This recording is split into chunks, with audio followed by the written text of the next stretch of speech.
kasus Rafael, itu menyatakan bahwa dalam rentang 2017 sampai 2022 itu ada SK hukuman disiplin ribuan, 550-nya adalah fraud. Kalau fraud itu kita kalau di Kementerian Keuangan itu terkait uang. Kalau di DJP apalagi? Korupsi dong. Korupsi. Tapi nggak dilaporkan, hanya ditangani etik. Betul, itu yang saya sayangkan. Sekarang kita uji aja, Mas. Nah, mumpung ada Mas Aris. Apa kabar dengan 349 triliun? Itu dia. Apa kabar kan? Baik-baik saja Pak BW. Aman. Pak Mahfud apa kabar? Mantap.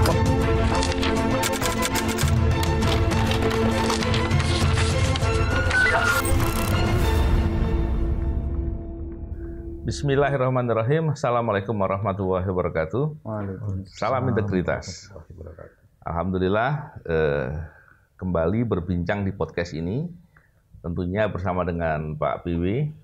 Pak BW, apa kabar Pak BW? Baik, Mas Novel. Dan kali ini kita berkesempatan untuk berbincang dengan salah satu kawan yang menarik. Saya sudah kenal lama dan idealismenya luar biasa.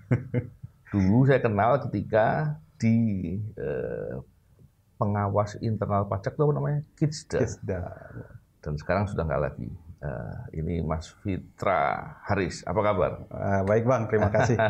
Para idola saya, dua orang panutan dalam pemberantasan korupsi. Masya Allah, energinya nggak habis-habis. Ya memang kita masih harus terus membuat harapan sehingga menjadikan semangat. Iya, Bang. Seperti Mas Haris juga saya lihat begitu. Mas Haris ini kan dulu masuk di pajak. Iya, Bang, betul. 2015. 2015. Betul. Backgroundnya hukum ya, kalau salah. Hukum, betul. Terus kemudian masuk di pengawas internal. Iya. Saya pengen tahu dong ceritanya, gimana sih Mas Haris kemudian mau masuk di Dijen Pajak dan mau masuk di pengawas internalnya pajak, dan nanti setelah itu baru kita cerita yang lain. Iya. Oke. Makasih Bang Novel atas undangannya. Ini luar biasa Bang buat saya, bukan siapa-siapa diundang di meja ini. Sama Pak BW. Jadi 2015 itu saya sebenarnya nyari kerja Bang. Nyari kerja, daftarnya Kementerian Keuangan. Kenapa Kementerian Keuangan? Karena saya menganggap reformasi birokrasinya paling bagus. Waktu itu saya melihat dari luar. Oke, reformasi birokrasi Kementerian Keuangan itu nilainya paling tinggi memang. Paling di media-media tuh banyak Bang. Oke lah, saya pilih Kementerian Keuangan. Saya nggak milih pajak secara khusus Bang. Cuman pada akhirnya Kementerian Keuangan menentukan saya ditempatkan di DJP. Gitu ya. Saya nggak apa-apa, DJP juga setelah kasus Gayus dulu, terlihat memang ada perbaikan. Nah, saya amati dari luar. Jadi setelah masuk saya nggak langsung di pengawasan internal Bang. Jadi saya di pengawasan internal itu 3 tahun terakhir sebelum saya resign. Jadi selama 8 tahun saya berkarir, 3 tahun terakhir lebih sedikit itu saya habiskan di pengawasan internal. Itu juga ditempatkan sama pimpinan. Jadi bukan milih. Mungkin ngelihat juga potensi kali ya. Saya tadinya di Sumbar Pak BW, di Sumbar di bagian Bankum namanya, bantuan hukum. Lalu 1 tahun di sana saya ditarik ke pusat. Ditaruh di sana. Ya mungkin ada pertimbangan pimpinan, karakter atau bakat, minat. Allahu a'lam, saya nggak tahu. Akhirnya saya 3 tahun lebih di sana. Tapi kenapa kok setelah 5 tahun di Bankum masuk pengawas internal malah resign? Apa karena nggak suka ditugas di bidang pengawas internal? Suka Bang, jujur kalau pengawasan internal saya suka karena di sana nahi mungkarnya tinggi. Cuman DJP ini kan tidak hanya pengawasan internal Bang. Ini ibarat bangunan, pengawasan internal itu hanya sebagian kecil. Nah sisanya ini yang membuat saya tidak tahan. Sisa bangunan ini, karena saya melihat banyak situasi kalau kita ibaratkan penyakit itu di mana-mana Bang. Di kepalanya mungkin ada penyakit, ya di badannya penyakit, darah tingginya ada, kolesterolnya ada. Patologi birokrasi ini yang terbesar, yang paling membuat saya tidak tahan adalah perilaku korupsi.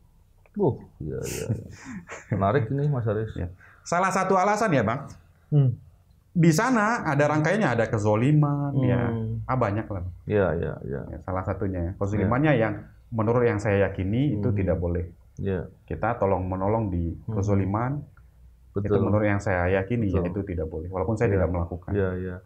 Saya pernah punya beberapa pengalaman Pak BW menangani kasus korupsi di perpajakan. Dulu pernah pertama kali saya menangani itu kasus terkait dengan Bank Jabar. Saya menangani kasus Bank Jabar terkait dengan fraudnya, korupsinya di internalnya Bank Jabar. Waktu itu ada direksinya yang kemudian menjadi tersangka. Tapi di dalam proses itu saya menemukan ada praktek suap kepada pejabat pajak. Ada begitu ya. Saya periksa, ketemulah ternyata. Dan ternyata waktu meriksa itu saya dapat banyak informasi. Contohnya di di perpajakan itu ada namanya Pandawa 5 loh. Wow. Pandawa 5 itu apa saya pikir kan? Ini wayang dari mana ini kan? Ternyata kumpulan kelompok-kelompok. Saya juga heran. Tapi memang di beberapa media investigasi disebut itu ceritakan. Dan saya beberapa kali melakukan OTT kasus korupsi penerimaan uang itu dilakukan di fungsional pemeriksa pajak. Polanya itu gini, dinaikkan dulu. Memang mungkin dinaikkan itu bisa sengaja, bisa nggak sengaja. Iya. Dan kemudian dinegosiasikan pengurangannya itu kemudian mendapatkan kompensasi atau uang yang diberikan dengan pengurangan itu. Bayangan saya kalau seperti ini, jangan-jangan banyak ini. Biasanya kalau ketangkap itu Pak Bewi, itu baru potret sebagian kecil. Itu fenomena gunung es lah, yang kelihatan di atasnya, di bawah masih banyak. Bayangkan Pak Bewi, pendapatan negara itu paling besar dari pajak. Fenomena berapa persen? 70%, sekitar segitu. Sekitar 70%. Sementara praktek-praktek itu banyak. Dan sampai ada disebut, ya memang orang masyarakat kita sebenarnya sih. Orang berbuat jahat dikasih gelar-gelar patriotik gitu kan. Heroik.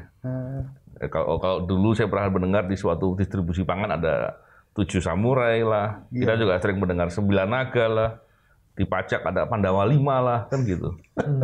Ini bahaya sekali kan Pak B. Gimana Pak B pernah mempotret Pak B? Kan pimpinan KPK juga potretnya lebih jeli. Iya, lebih. Gimana Pak B? Pak B cerita dong. Dulu tuh dimulai dengan ini perubahan paradigmatik dalam memahami korupsi. Karena selama ini korupsi itu kan, kalau bicara korupsi pasti di expenditure. Jarang sekali orang bicara korupsi di revenue gitu, di penerimaan keuangan negara, dan itu kesalahan paradigmatiknya di situ.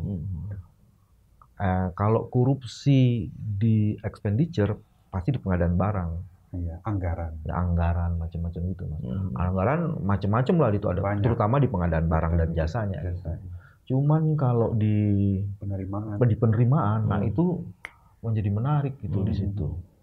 Sehingga kemudian pertanyaannya kan gini, misalnya ada beberapa isu ya, itu tadi satu. Terus yang kedua, misalnya gini, kalau kita rasio pajaknya semakin menurun, itu kan jadi aneh.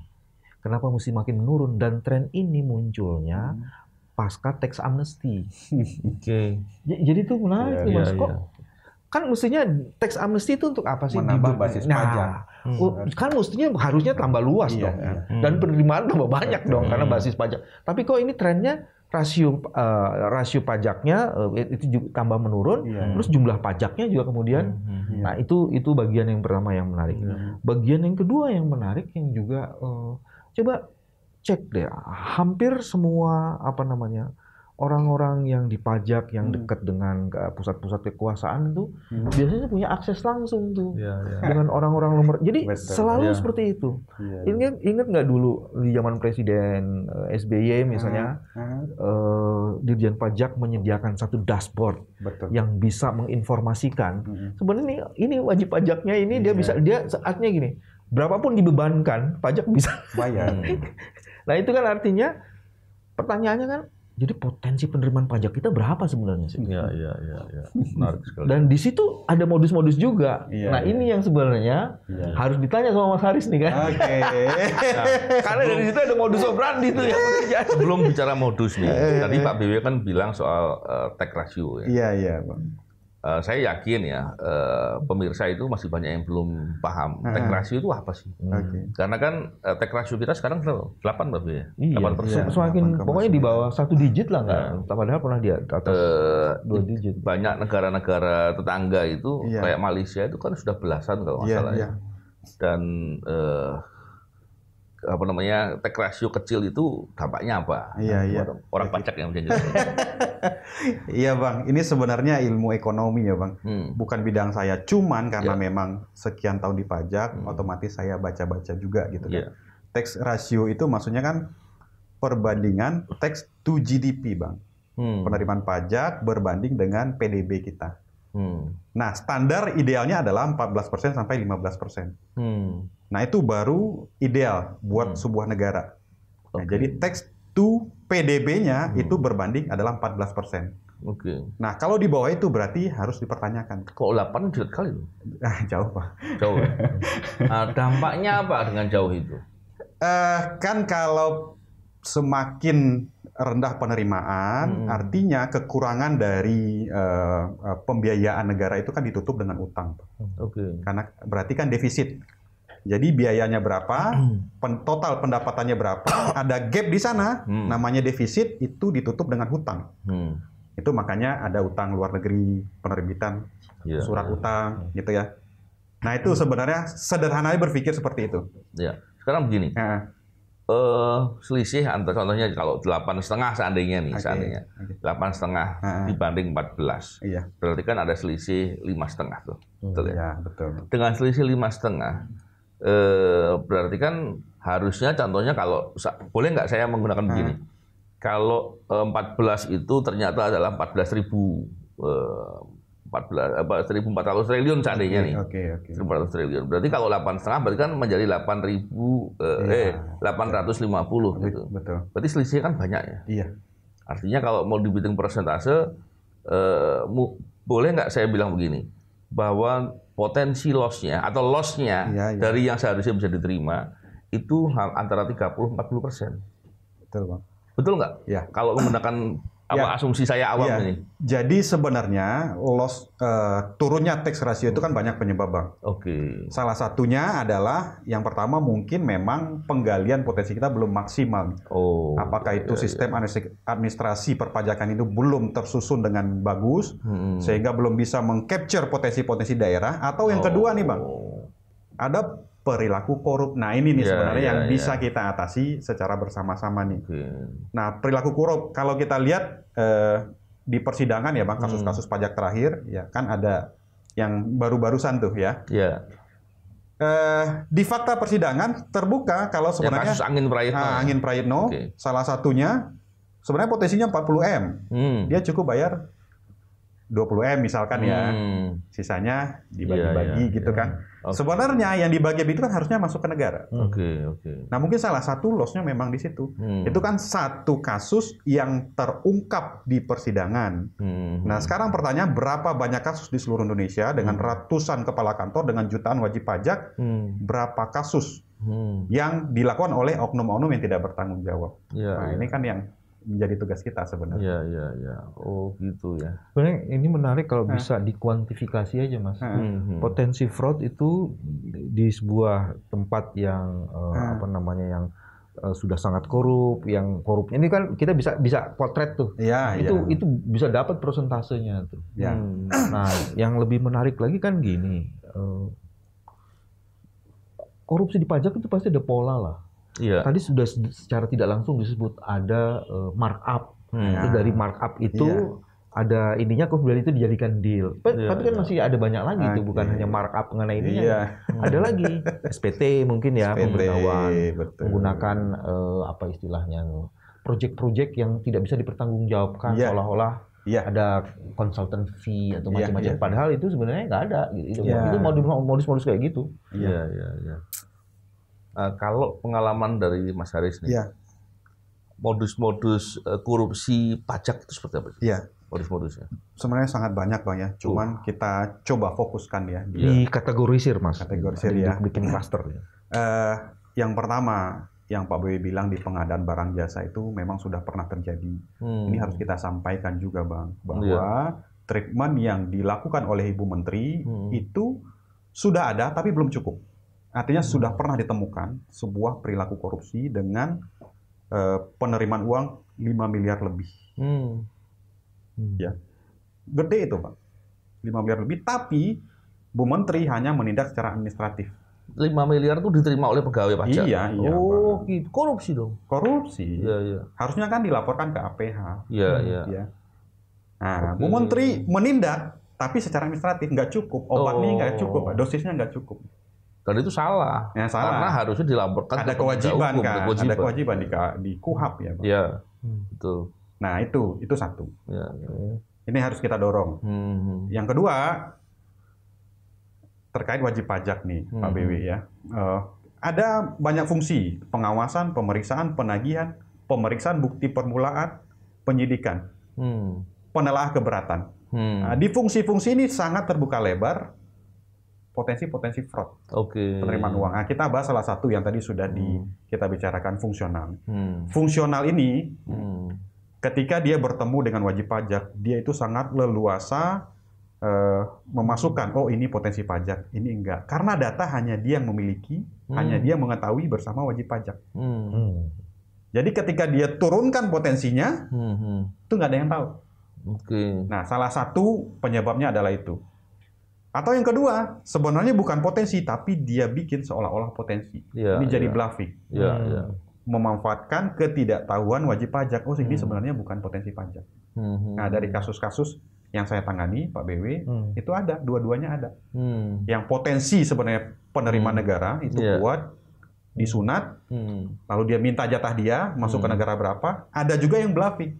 Sebenarnya dia tidak mengurangi potensi penerimaan negara, tapi dia bluffing, wajib pajaknya takut, dia minta suatu dapat. Artinya aturannya itu ada untuk melihat ini sebetulnya potensi, ini sebetulnya bluffing, itu ada aturan yang bisa. Ada, Bang. Standar peraturan di Kemenkeu itu sebenarnya sudah lumayan bagus. Jadi dari undang-undang, peraturan pemerintah, peraturan Menteri Keuangan, peraturan Dirjen itu sudah mengatur secara detail apa yang harus diturunkan, apa yang menjadi objek pajak, apa yang tidak.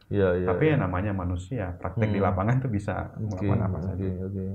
Nah, terus yang paling banyak atau yang kalau dilakukan itu bisa membuat terjadinya korupsi besar. Ya. Nilainya besar maksud saya. Di semuanya bisa, Bang. Oh, gitu. Saya pernah ada kasus di pengawasan. Jadi ada namanya AR. Jadi AR itu ngawasi wajib pajak. Dia kong kali kong sama wajib pajak. Udah potensi ini nggak usah disetor.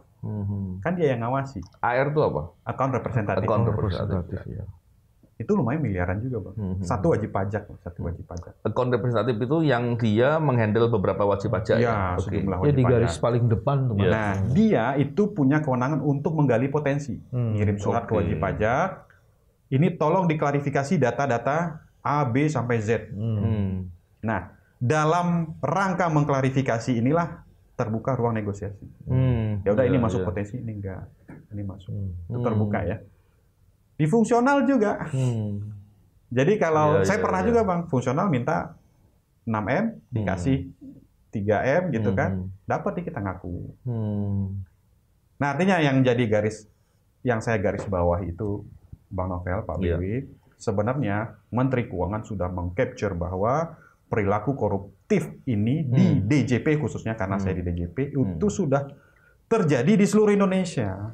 Sudah tahu, karena di postingan Ibu Menteri bulan Februari atau bulan Maret 2023 kemarin pas kasus Rafael, itu menyatakan bahwa dalam rentang 2017 sampai 2022 itu ada SK hukuman disiplin ribuan, 550-nya adalah fraud. Kalau fraud itu kita, kalau di Kementerian Keuangan itu terkait uang. Kalau di DJP apalagi? Korupsi dong. Korupsi. Tapi nggak dilaporkan, hanya ditangani etik. Betul, itu yang saya sayangkan. Berhasil yang menghukum melanggar etik. Nggak melaporkan, Pak Bi. Iya. Pak Bi. Itu yang saya sayangkan. Jadi tahu, jadi pengawasan internalnya lumayan bagus, Bang, menurut saya. Kidsda itu lumayan bagus, kerjanya lumayan bagus. Dia berhasil mendeteksi dini, berhasil melakukan penanganan whistleblowing system, menindak, cuman kewenangan hanya menyampaikan rekomendasi hukuman disiplin. Harusnya kan pimpinan nih. menghitung, oh ini kadarnya nggak cocok nih hukuman disiplin. Ini harus kita teruskan ke APH. Iya, betul. Kalau menteri mau membuka hukuman disiplin, berapa jumlah uang yang diterima, berapa uang penyalahgunaan kewenangannya, kerugian negaranya, itu akan sangat banyak kasus yang layak untuk dinaikkan. Iya, menarik ini. APH. Jadi Pak B, saya itu sering bekerja sama kawan-kawan Kijda. Saya beberapa kali menjadi narasumber untuk bicara soal integritas, bahkan investigasi dan lain-lain. Orangnya hebat-hebat, bagus-bagus. Cuman kalau nggak didorong dari strukturalnya untuk mereka kemudian bisa termotivasi dan terlindungi untuk bisa bekerja benar, sulit. Yang kedua gini Pak Bibi, nanti saya minta pendapat Pak Bibi ini, karena ini penting pendapat Pak Bibi. Orang ketika melihat ada peluang untuk bisa berbuat korupsi dan dia merasa bahwa akan aman, dia akan berani berbuat. Nah, ini contoh-contoh tadi yang disampaikan oleh Mas Haris, bahwa ketika ada praktek korupsi tidak dilakukan penindakan secara semestinya, deterrent effect nggak timbul, orang berani berbuat. Terus gimana baiknya Pak B? Ada hal yang menarik gini loh. Saya meyakini orang-orang seperti Mas Haris yang ada di DJP itu cukup banyak. Ya, betul. Cuman orang yang mengambil posisi di kiri luar banget, udah gue nggak cocok nih, gue keluar aja. Ini kiri luar atau kanan?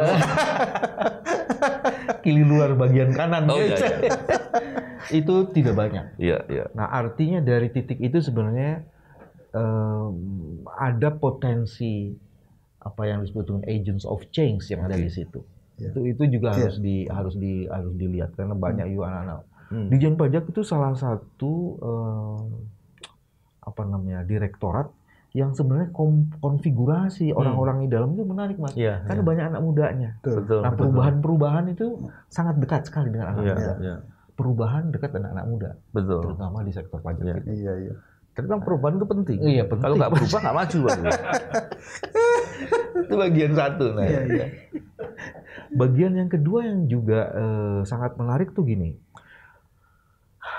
Teman-teman di Kijda, menurut saya kalau menangani kasus tuh menangani perkara bukan case per case, Mas.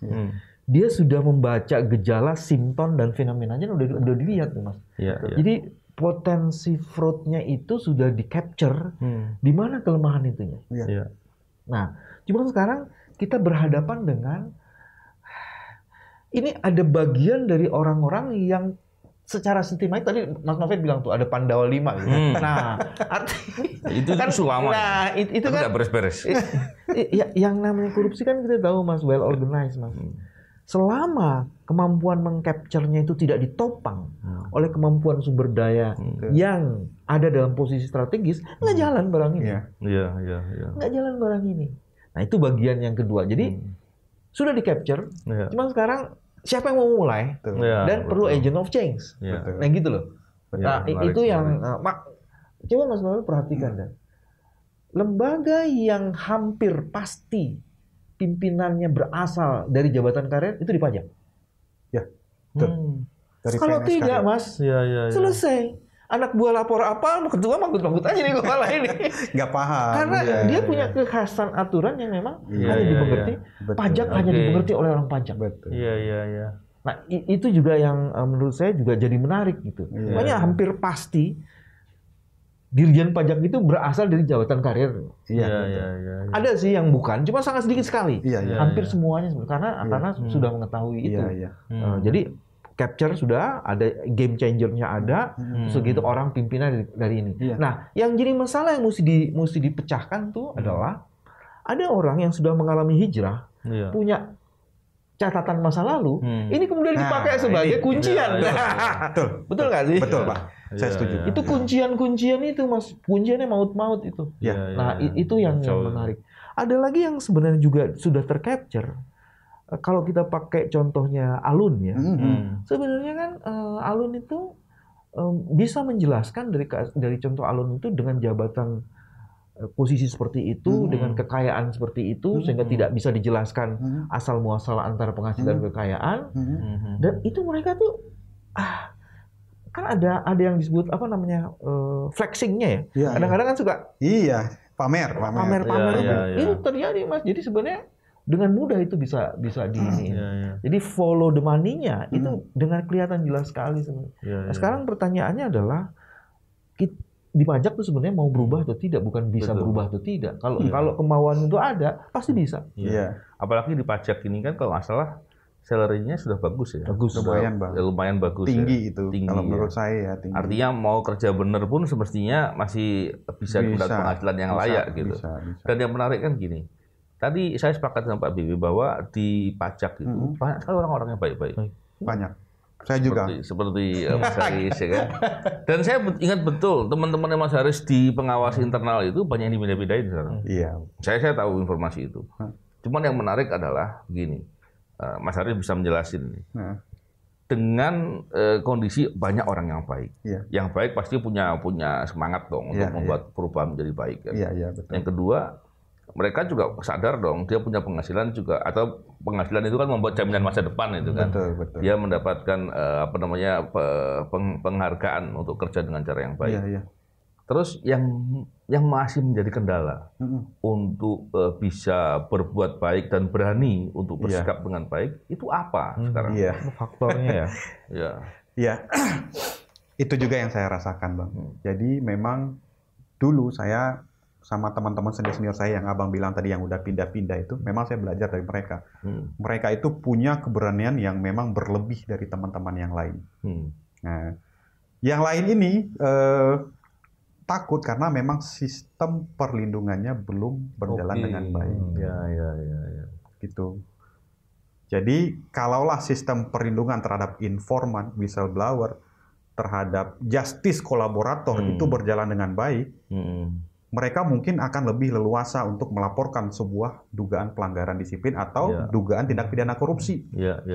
Sebagai contoh, nah ini juga yang menyebabkan saya keluar pada akhirnya, Pak. Saya memiliki 3 whistleblower atau justice kolaborator dari WP. Jadi WP berikan informasi ke kami. 2 diantaranya ke saya langsung.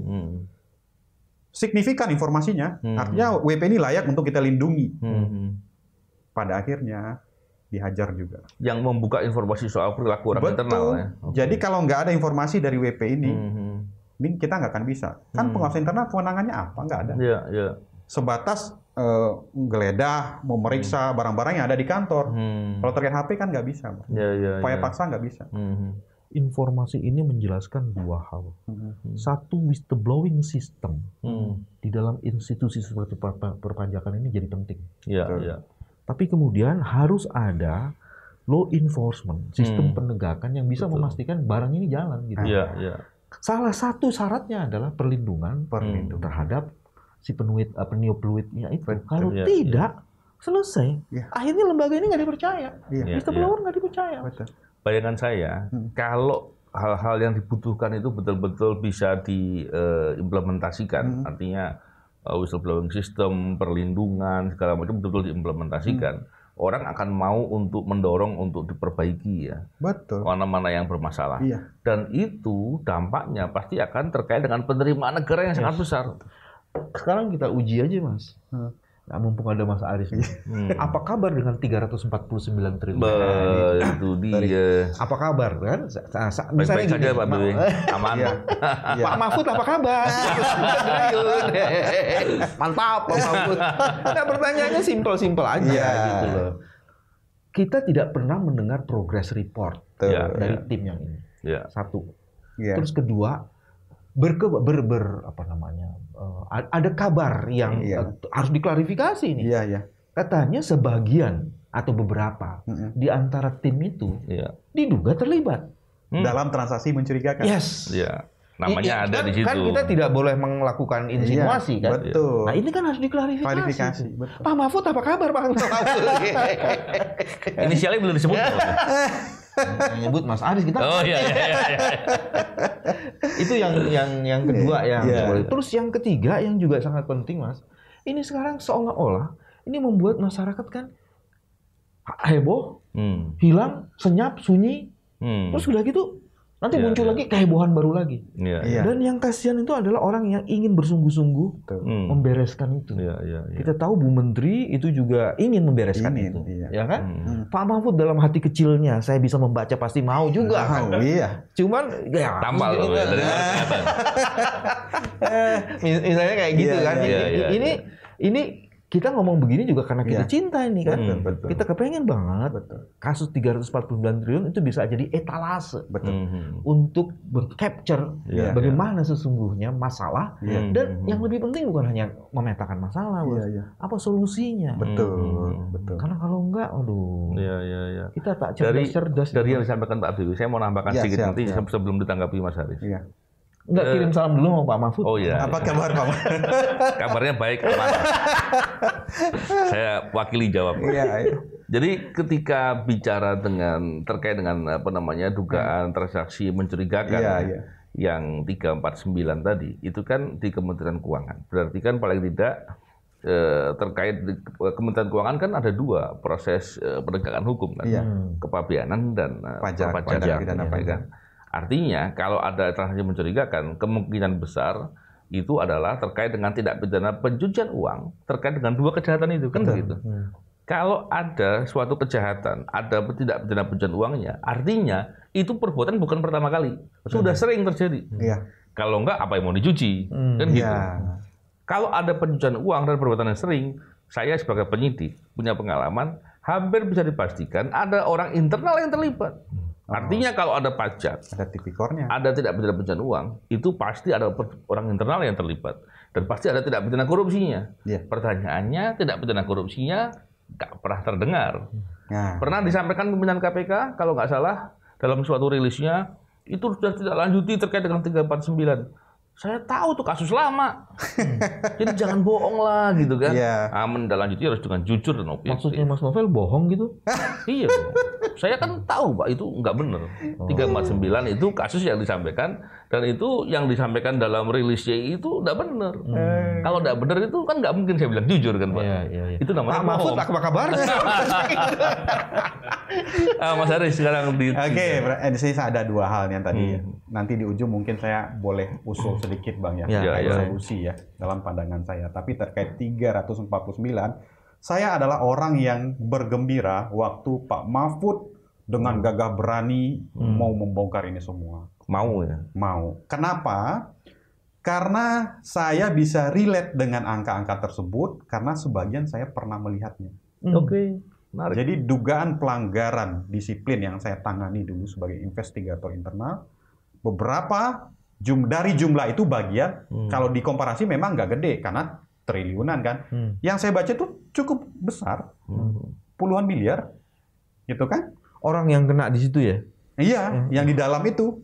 Jadi saya cukup relate dengan data-data tersebut. Jadi saya punya harapan nih, wah Pak Mahfud keren nih, berani. Makanya saya pikir Bu Menteri bilang ini sudah ditindaklanjuti itu enggak. Jadi menurut saya angka segitu harusnya ke APH. Jadi Menteri Keuangan harus menyuplai data ini ke APH, jangan ditindaklanjuti secara internal. Karena itu tidak pidana kan? Tindak pidana ini. Nah, ketika Pak Mahfud, wah saya punya harapan lama-lama turun. Hampir saya di titik kecewa. Ini nggak akan terungkap. Mengingat statement Pak Mahfud beberapa hari yang lalu, kita akan fokus di porsi yang terbesar, 189 triliun. Menurut saya, Pak BW, Bang Novel, 189 triliun itu bukan predikat crime-nya. Itu omset jual beli emas. Impor ekspor itu nilainya 189 triliun. Pada proses itu kemungkinan terjadi predikat crime-nya yang Bang Novel bilang tindak pidana korupsi. Kalau Bu Menteri bilang ini sudah ditindaklanjuti secara tindak pidana perpajakan, tindak pidana bea cukai, mungkin iya. Tapi kita nggak nyari predikat crime-nya di sana, nggak. Nggak akan ketemu menurut saya. Tapi kalau kita cari predikat crime-nya di dugaan suap, gratifikasi, mungkin akan ketemu. Tapi angkanya tidak akan 189 triliun. Karena itu adalah omset jual beli. Ini ngeri nih Haris nih. Dia ingin menyimpulkan dalam kesimpulan saya. Yang diungkap itu adalah bagian kecil. Betul. Dan tidak sungguh-sungguh the original fact atas fraud itu. Dan itu sama juga mengaburkan. Memang salah satu kelemahan Pak dari tim ini, timnya Pak Mahfud ini, tidak ada penegak hukumnya. Sehingga tindak lanjutnya nggak bisa langsung. Ini yang saya melihat. Kalau ada penegak hukumnya yang diikutkan dalam tim itu, tentu tindak lanjutnya akan bisa lebih cepat. Karena ada kewenangan yang melekat di penegak hukum yang bisa melakukan tindakan. Upaya paksa segala macam. Iya, ini Mas Novel ini juga ada ahli hukum tapi tak ada penegak hukum. Jadi akhirnya ada diskusi hukum tanpa mampu menegakkan itu. Nah, itu problem tuh, Pak. Jadi kita sedang bercakap-cakap untuk menyelesaikan masalah tanpa harus menyelesaikan masalah. Iya. Berarti Pak Mahfud memang begitu, Pak Mahfud. Jadi menyelesaikan masalah dengan cara bercakap-cakap. Saya menarik ini, kita membicarakan ini kan bukan hanya satu kasus saja, 349. Tapi kita berharap masalah korupsi dimanapun ada, harus dilakukan penegakan hukum dengan cara yang benar. Termasuk tadi, jangan sampai kemudian terjadi di instansi manapun, di institusi manapun. Ada praktek korupsi, dilakukan penindakannya hanya dengan penegakan etik. Nah ini kan kacau balau itu. Jadi penegakan hukumnya jadi pilih kasih. Nanti ada kalau gitu saya mau usul nih Pak Mahfud, ini serius karena kecintaan kami pada Pak Mahfud. Satu, mulailah dari berapa jumlah pelanggaran etik yang terjadi. Dari situ kemudian disisir. Yang fraud aja kelihatan. Yang fraud aja fokus. Dari situ kemudian dilihat yang mana potensi fraudnya, dilihat yang mana berulangnya, dilihat di sektor-sektor yang potensial terjadi itu, jadi barang itu. Titiknya dari situ sebenarnya. Satu lagi saya tambahkan Pak BW, mungkin Pak Mahfud dengan kewenangannya yang sangat terbatas tadi, mungkin bisa meminta data pelanggaran disiplin yang terbukti di DJP dan yang sudah diduga kuat, tapi belum terbukti. Oke, yang masih proses ya? Nah, proses itu disisir, mana kira-kira yang dugaan tindak pidana korupsi ini diambil, nggak perlu semuanya, yang besar-besar diambil semua, ini diserahkan ke APH. Sebenarnya kan sederhana. Iya. Pihak-pihak bekerja. Ada datanya di Kemenkyu itu ada. Terus kalau gitu Mas, sekarang udah terlanjur kebuka gini, saya nggak tahu, saya usulin aja, shortcut aja. Kalau dari data itu, kalau memang ada yang mau melakukan pengakuan, tarik, putihkan. Itu usul saya. Jadi usul saya. Nggak tahu ini akan terjadi apa enggak, Bang Novel. Namanya kita mengundang partisipasi semua pihak untuk mengungkap tindak pidana korupsi. Menurut saya butuh di DJP ini karena sangat banyak untuk merangsang adanya voluntary disclosure. Jadi orang-orang yang selama ini sudah berbuat dibuka kesempatan untuk bertobat dan mengakui perbuatannya, kembalikan uangnya dengan syarat dia memberikan informasi ke apakah itu aparat penegak hukum atau melalui timnya Pak Mahfud. Nah, tim Pak Mahfud siapa-siapa saja yang pernah melakukan. Berapa uangnya, WP-nya apa saja. Nah, itu informasinya kan sangat lengkap.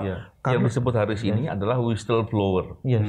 Jadi kalau ada yang berbuat begitu, whistleblower dan kepada yang bersangkutan harus dilindungi. Betul, itu syaratnya. Dan yang lainnya Mas, DJP sudah punya pengalaman melakukan tax amnesty. Tinggal ini kan kita kasih amnesty. Fraud amnesty ya. Mas Haris siap diundang Pak Mahfud? Kalau Mas Novel pasti siap. Insya Allah. Saya nanti di belakang Mas Novel aja gitu loh. Kalau Pak BW akan mengusulkan bisa Pak. Tapi jangan hanya fokus di 189 triliun. Nanti menghilangkan yang lain. Betul. Itu yang nggak mengerikan menurut saya. Jangan. Karena kita mengaburkan pokok masalah dan inti problem yang mau kita selesaikan. Semoga ini bisa menjadi momentum untuk perbaikan kan, untuk bersih-bersih lah. Kalau nggak dimulai dari sekarang, kapan lagi? Sayang kami kepada Pak Mahfud. Iya.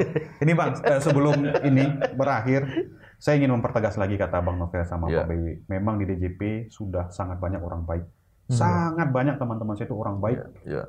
Jadi di DJP itu transformasinya Bang, dari dulu di sana berbuat korupsinya terang-terangan, yang nggak korupsi itu akan merasa asing. Dulu setelah berubah, tidak ada yang melakukan korupsi terang-terangan, kecuali 1-2 kantor. Di ratusan kantor, yang melakukan korupsi itu nggak berani. Oh, saya udah nggak berani. Itu saking banyaknya orang baik ya. Karena DJP memang whistleblowing sistemnya jalan. Tiada lihat, ada yang laporin. Iya. Tapi belum tindak lanjutnya belum sampai ideal ya. Belum ideal. Dan masih harus didorong agar penerimaan negara bisa menjadi lebih ideal, tax ratio menjadi lebih baik, dan itu akan mendorong banyak hal perbaikan. Terima kasih Mas Haris. Sama-sama, Pak BW. Terima kasih. Semoga bincang-bincang ini bermanfaat dan semoga bisa menjadikan kesadaran banyak pihak termasuk Pak Mahfud untuk melakukan perbaikan. Iya. Maksudnya kita mau ngundang Pak Mahfud ke podcast ini gitu loh, Pak Mahfud. Menarik. Baik, terima kasih. Salam integritas. Assalamualaikum warahmatullahi wabarakatuh.